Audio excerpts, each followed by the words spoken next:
Early in the morning, the city was quiet, but the temple was alive. People gathered to hear Jesus teach, unaware that a storm was coming.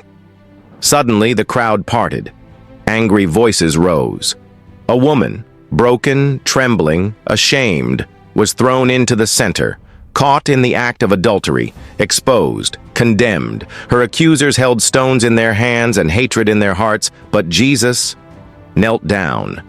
And what happened next would silence a crowd, shatter condemnation, and echo through eternity. Scene 1. A trap set with stones. Jesus had just returned from the Mount of Olives. He often went there to pray, to be alone with the Father. But this day, he came back to the temple courts and the people gathered around him. He sat down to teach, as he always did, but his words were interrupted. A sudden commotion. A woman was dragged in, no dignity, no defense, just accusation. The Pharisees and teachers of the law shouted over the whispers of the crowd, "Teacher, this woman was caught in the very act of adultery." They didn't say her name. To them, she was not a person. She was a pawn, a test, a trap. "In the law, Moses commanded us to stone such a woman. What do you say?" The question wasn't about justice. It was about catching Jesus in contradiction. Scene 2. The pause that shook the earth. But Jesus didn't answer. He didn't argue. He didn't shout. He stooped down, and with his finger, he wrote on the ground. The crowd leaned in. What was he writing? Was it a verse? A name? A sin? They pressed him harder. "Answer us. What do you say?" Then he stood. He looked at them, not with anger, but with divine authority, and said, "Let any one of you who is without sin be the first to throw a stone at her."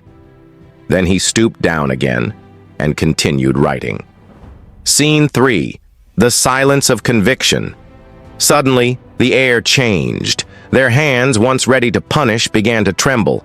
Eyes looked inward, hearts remembered secrets, and one by one, the stones fell, thud, thud, thud. From the oldest to the youngest, they left, until only 2 remained, Jesus and the woman.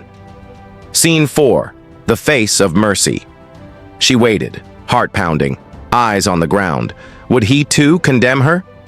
Jesus stood and spoke. "Woman, where are they? Has no one condemned you?" She looked around, unsure if she was dreaming. "No one, Lord," she whispered. And then came the words that would change her life, and countless others. "Neither do I condemn you. Go now, and sin no more." Reflection. More than a story. This is not just a story about a woman. It's a story about the heart of God. She was guilty, caught in sin, deserving of judgment. But Jesus, the only one without sin, the only one who had the right to throw the first stone, chose forgiveness instead. Truth. What Jesus revealed. Jesus didn't dismiss her sin. He forgave it. He didn't excuse her shame. He erased it. He didn't condemn her. He restored her. This is grace. This is truth. This is Jesus, the religious and the righteous. The religious leaders came with stones and scripture, but Jesus came with mercy and wisdom. They used the law to trap. Jesus used the truth to set free. Their goal was to condemn. His goal was to redeem. Modern parallel. You and me. How many times have we stood accused? Maybe not by a crowd, but by our own thoughts, our past, our mistakes. We all have sins, secrets, regrets. We've all felt like her, exposed, ashamed, unworthy, and in those moments, the enemy whispers, "Stone her, stone him, condemn them." But Jesus steps in and says, "Let the one without sin cast the first stone." Then he looks at you with eyes of compassion. "Neither do I condemn you. Go and sin no more." Lessons from the dust. We don't know what Jesus wrote in the dirt, but we know what he wrote in her heart. A second chance. The ground where her shame was exposed became the place where grace was planted. Grace that transforms. Forgiveness is not permission to keep sinning. It's the power to walk free from it. Jesus didn't say, "It's okay what you did." He said, I forgive you. Leave it behind. He didn't just release her from death. He released her into new life. Invitation, your moment of mercy. You may feel like that woman today, accused, afraid, ashamed, but Jesus has not changed. He still kneels down beside the broken. He still stands between the sinner and the stone. He still speaks mercy over shame. And if you listen closely, you'll hear him say to you, "Where are your accusers? Neither do I condemn you." Closing words, drop the stone.